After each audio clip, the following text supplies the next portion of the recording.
गोरखपुर मंदिर में जो अटैक हुआ था उसका अब हनी ट्रैप कनेक्शन निकलकर सामने आया है। हम आपको बता दें, हमले का सीधे आतंकी गुट आईएसआईएस से तार जोड़ता है और यहां पर यह हनी ट्रैप जो है वो उसी व्यक्ति के साथ है जिसके ऊपर यह आरोप लगे हैं कि वहां पर उसने हमला किया था। पूछताछ में यह व्यक्ति जो आपको यहां नजर आ रहा है, मुर्तजा अब्बासी, इसने खुद माना है कि हनी ट्रैप में वो फंस गया था। यह लड़की आईएसआईएस कैंप में थी और अब जांच एजेंसियां यह जानना चाह रही हैं कि कहीं गोरखपुर मंदिर पर हमले के पीछे आईएसआईएस का ब्रेन वॉश तो नहीं था, क्या आईएसआईएस का इसमें कोई नाम तो नहीं था, क्या कुछ बड़ी बातें हैं। गोरखपुर के आरोपी का कबूलनामा है। दरअसल उसने कहा कि मुसलमानों से जुल्म की बात जो है वो यहां पर निकल कर आई और उसे ऐसा फीड किया गया। सीए, एनआरसी, ये दो ऐसे विषय थे जिन पर मुसलमानों को लेकर जो बातें आ रही थी उससे वो नाराज था, खफा था और इन बातों को उस आईएसआईएस वाली लड़की ने इसके दिमाग में काफी कुछ डाला। हिजाब विवाद को लेकर भी मुर्तजा काफी ज्यादा खफा था, वो नाराज चल रहा था। मुर्तजा को लेकर यह भी बड़ी बात सामने आई है। गुस्से में कहा जा रहा है कि गोरखपुर में जाकर मंदिर पर उसने हमला किया। शुरुआत भले छोटे हथियारों से हुई हो, लेकिन जो मकसद था वो बड़ा था और बाद में बड़े हथियारों को लेने का भी उसकी तमन्ना थी। तो मुर्तजा हम आपको दिखा रहे हैं, मरने का सोच कर आया था, यानी वो कह रहा है कि मैं कफन बांध कर आया था, ये तमन्ना नहीं थी कि वापस लौटूंगा, मैं सोच कर आया था बड़ा कुछ मैसेज दूंगा, भले जिंदगी चली जाए। और इन तमाम हमलों के पीछे जो सोच थी, जो मानसिकता थी, जो बात थी, वो थी बदला लेना। बदला किस बात का? जो उसे ये बुरा लग रहा था कि मुसलमानों के साथ ये कुछ हो रहा है। नेपाल से जाकर उसने ये हथियार खरीदा और टेम्पो से गोरखनाथ धाम तक वो पहुंचा, जहां पर उसने इन हथियारों का इस्तेमाल किया। आगे पुलिस वालों की बंदूक छीनकर बड़ा हमला करने का भी प्लान थी। लेकिन और क्या क्या बातें आ रही हैं? साजिश का हनी ट्रैप कनेक्शन के सामने आया। हनी ट्रैप से आईएसआईएस जो मुर्तजा है, आतंकी या कहें आरोपी अभी कह सकते हैं हम, वो यहां पर जुड़ा हुआ है। आईएसआईएस का नाम यहां निकल कर आ रहा है और आईएसआईएस कैंप में लड़की जो थी उससे बातचीत हुई। अब हनी ट्रैप का मामला है, क्या जानबूझकर इसे फंसाया गया, इसका ब्रेन वॉश किया गया, इसके जहन में बातें डाली गई।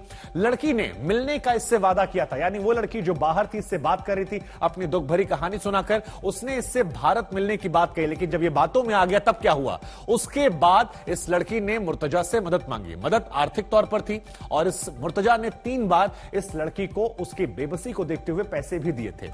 आईएसआईएस की लड़की ने इसके बाद इसका ब्रेन वॉश करना शुरू किया, यानी पहले अपनी कहानियों में फंसाया, झांसा, उसके बाद जब ये झांसे में आ गया तब इसका ब्रेन वॉश करना शुरू कर दिया। तो इस हनी ट्रैप को लेकर जो एक नया और बड़ा एंगल आया है और जिसके बारे में कहा जा रहा है कि आईएसआईएस कनेक्शन हो सकता है, इसको लेकर एक रिपोर्ट दिखाते हैं। जरा देखिए कैसे आतंक का कनेक्शन आईएसआईएस और तमाम और चीजों में निकल कर आ रहा है। एक बड़ी अपडेट है, उसके बाद लौटते हैं इस खबर पर।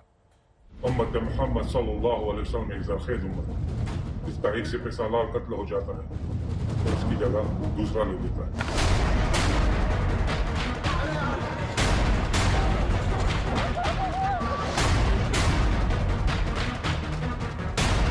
गोरखपुर अटैक का आईएसआईएस कनेक्शन।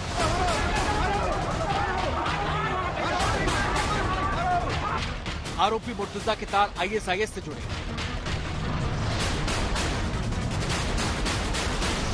हनी ट्रैप से आईएसआईएस के जाल में फंसा।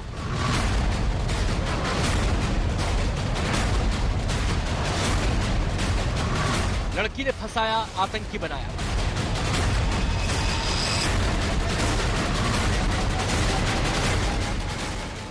गोरखपुर मंदिर अटैक के तार खूंखार आतंकी गुट आईएसआईएस तक जुड़ गए हैं। हमले का आरोपी मुर्तजा आईएसआईएस के संपर्क में था। हनी ट्रैप से फंस गया आरोपी। लड़की ने ऐसा फंसाया कि आरोपी मुर्तजा आतंक की राह पर चला गया।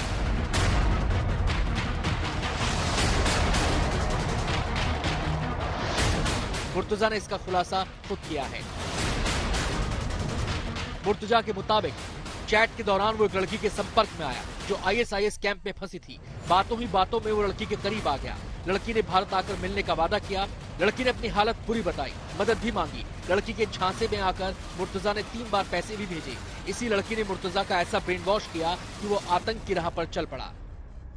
इस तरह से हमारे थॉट्स बहुत से एंगल से हम सोच रहे थे जस्टिफाई करने का कि ऐसा भी है कि हाँ भाई देखो सीएनआरसी भी कर रहे हैं तो गलत हो रहा है ना। हमारे साथ जो गलत हुआ वो तो ड्राइविंग फैक्टर है ही, उसको मैं दिमाग में जो जस्टिफिकेशन, उसके मतलब कोई काम करने से पहले आदमी जस्टिफिकेशन भी तो बनाता है, उसको मैं जस्टिफिकेशन दे रहा था। देखो मुसलमानों के साथ जुल्म हो रहा है, कोई कर्नाटक में ये हो रहा तो हम अब कोई नहीं करेगा। तो मतलब उस तरह से मैं सोच के मैं बोला कि अब फिर थक गया, सोच मैं बोला कर ही दो भाई।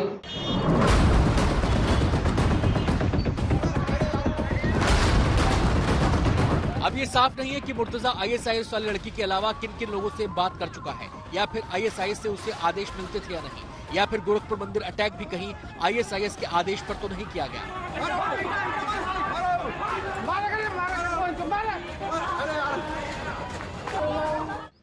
गोरखनाथ मंदिर पर आतंकी मंसूबों के साथ हमला करने वाला अहमद मुर्तजा अब्बासी हनी ट्रैप का भी शिकार था। सीरिया के कैंप से एक लड़की के नाम पर भेजे गए अहमद मुर्तजा अब्बासी को मेल में 40,000 रुपए की मदद मांगी गई। 40,000 रुपए की रकम अहमद मुर्तजा अब्बासी ने एक बार नहीं 3 बार उस बताए बैंक अकाउंट में ट्रांसफर की और उस लड़की से बातचीत का सिलसिला शुरू हुआ।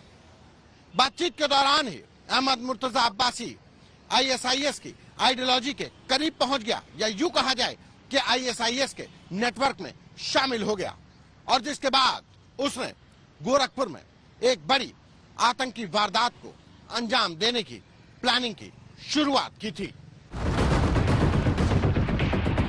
जैसे जैसे गोरखपुर मंदिर अटैक की जांच बढ़ रही है, नए नए खुलासे हो रहे हैं। मुंबई से लेकर नेपाल तक तार जोड़ रहे हैं। अब पुलिस ने आरोपी अहमद मुर्तजा अब्बासी के दोस्त अब्दुल रहमान को पकड़ा है। रहमान को सहारनपुर से हिरासत में लिया गया है। आरोप है कि हमले से पहले मुर्तजा ने अब्दुल रहमान से बात की थी। यूपी टेस्ट की टीम रहमान से लगातार पूछताछ कर रही है। अब्दुल रहमान सहारनपुर में फतेहपुर मस्जिद में नमाज पढ़ने का काम करता है। उसकी मोबाइल की दुकान भी है।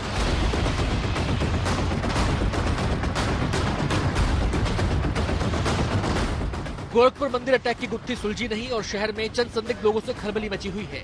6 अप्रैल को सफेद कुर्ता पाजामा और जालीदार टोपी पहने कई लोग चंदा मांगते दिखे। पूछने पर सभी ने बताया कि वो नेपाल से आए हैं। नेपाल में पूरे मिलाकर लगभग जो है 15-20 होंगे। 15 भाई साहब, आप इंडिया में आए हुए हैं। इस प्रकार से बाहर से कोई संदिग्ध व्यक्ति आकर यहाँ पर निवास कर रहे हैं या भ्रमण कर रहे हैं तो उसकी सूचना तत्काल पुलिस को दी जाए, और पुलिस भी अपने स्तर पर इन लोगों का पता लगाने का प्रयास कर रही है। यदि इस प्रकार के कोई लोग पाए जाते हैं तो भलीभांति जांच की जाएगी, और जांच के बाद जो भी नियमानुसार कार्रवाई होगी वो आगे की जाएगी। 25 दिन पहले भी नेपाल से 4 संदिग्ध लोग आए थे जो गोरखनाथ धाम और काशी विश्वनाथ मंदिर की रेकी कर रहे थे। लखनऊ से संतोष शर्मा के साथ आज तक ब्यूरो।